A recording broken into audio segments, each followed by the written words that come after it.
Welcome back to the channel. તો mummy આજે આપણે શું બનાવી રહ્યા છે? આજે આપણે બનાવીએ છીએ ચોખાનું ખીચું. વાવ, ચલો સાથે બનાવીએ. ચાલો સો મમ્મી આપણે ઇન્ગ્રેડિયન્ટ્સમાં શું શું વાપરશું? આપણે લઈએ છીએ બાસમતી ચોખા, સૂકું મરચું, લીલું સૂકું મરચું, મીઠું, પાપડ ખાર, તલ, જીરું એન્ડ ધેટ્સ ઇટ. પરફેક્ટ. આપણે એક વાટકી ચોખા લીધા છે, એને આપણે પહેલા ધોઈ લઈશું.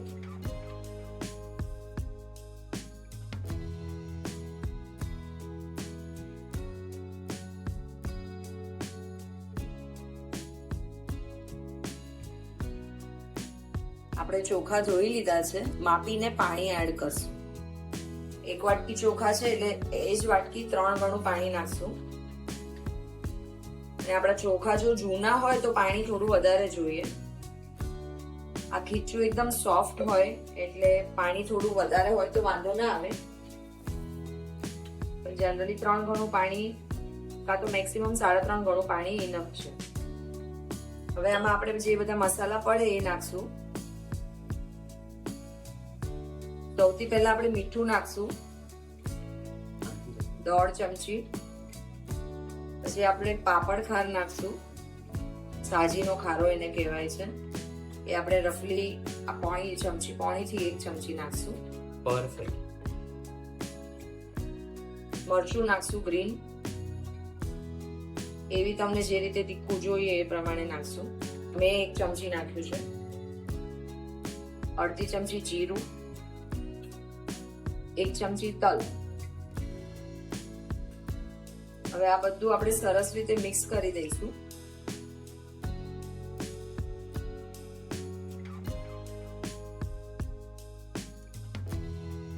આપણને ચોખાને પલાળે 15 મિનિટ થઈ ગઈ છે.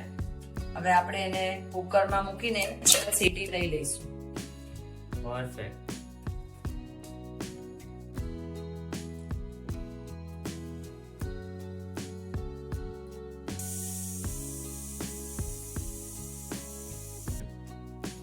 કુકર આપણું ઠંડુ પડી ગયું છે.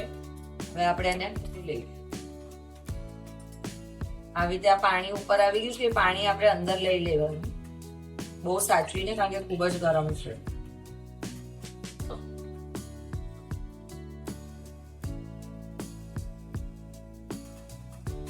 વાવ, એકદમ ટેસ્ટી લાગે છે.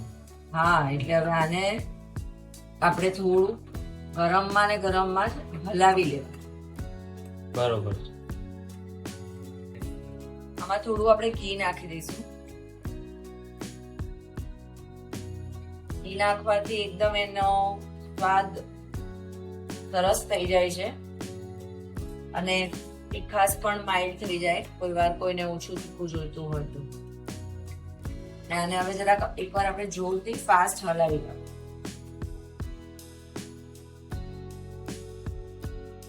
આપણે હવે એનું પ્લેટિંગ કરશું. પરફેક્ટ. એકદમ ટેસ્ટી એવું ખીચું તૈયાર છે.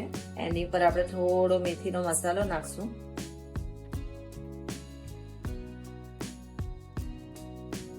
તો એકદમ સ્વાદિષ્ટ એવું ખીચું તૈયાર છે. આ રેસીપી ખૂબ જ જલ્દી બની જાય છે અને ખાવામાં બહુ જ સ્વાદિષ્ટ લાગે છે.